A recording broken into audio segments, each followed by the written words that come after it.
Bonjour à tous. Me revoici pour une nouvelle vidéo sur l'introduction à l'Atlante des sciences et techniques. Alors, après avoir vu le positionnement doctrinal des historiens sur la question des sciences et techniques, alors hop, je replace la caméra, voilà.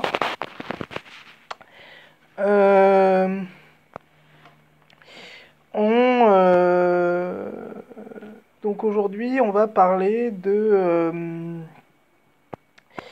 du caractère révolutionnaire ou non de ce qu'on appelle peut-être injustement, on va voir, la révolution scientifique. Alors, il y a on l'a vu à ce propos, plusieurs approches, mais en réalité, l'Atlante reparle de ces approches. Donc il y a celle de Coiré qui voit à partir du XVIIe siècle une rupture intellectuelle euh, suite à la découverte par Galilée de la structure rationnelle de la nature.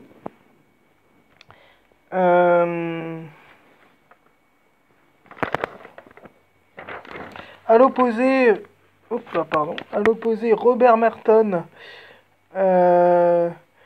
lui, pense que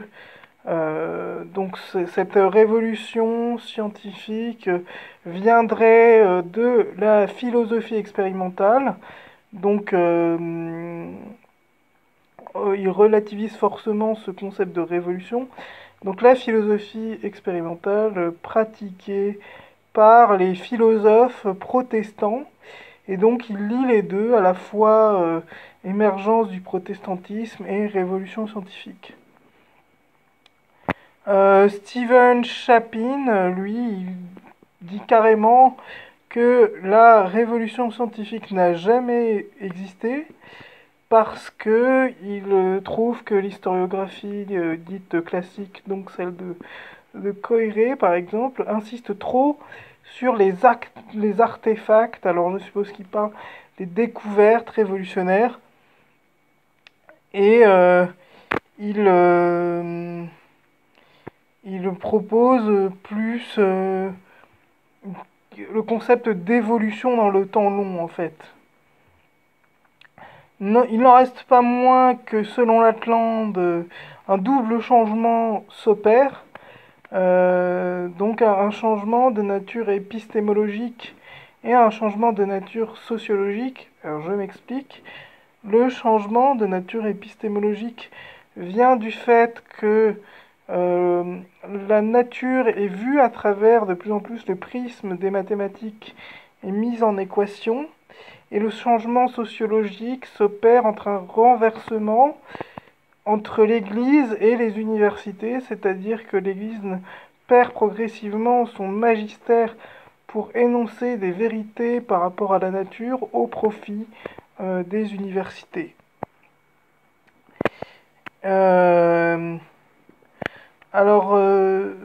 Cette révolution scientifique est donc selon l'Atlante également liée à un besoin,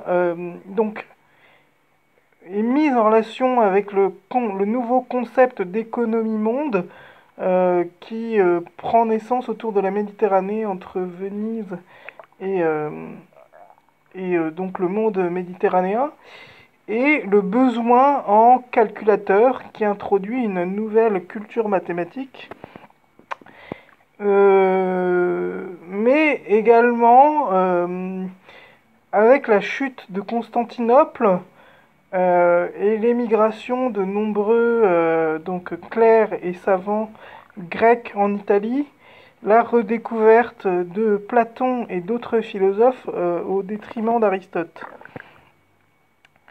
Ensuite, il y a une pensée on peut dire plus magique, qui propose de retrouver dans l'univers des correspondances avec des événements ou des des procédés alchimiques, des événements magiques ou des procédés alchimiques. Enfin, il y a aussi cette idée que les protestants rejettent Aristote au profit d'une question qui non plus se porte sur les causes et les conséquences, mais sur le quoi, le qu'est-ce que la nature. Et puis, donc, il y a aussi la recherche d'une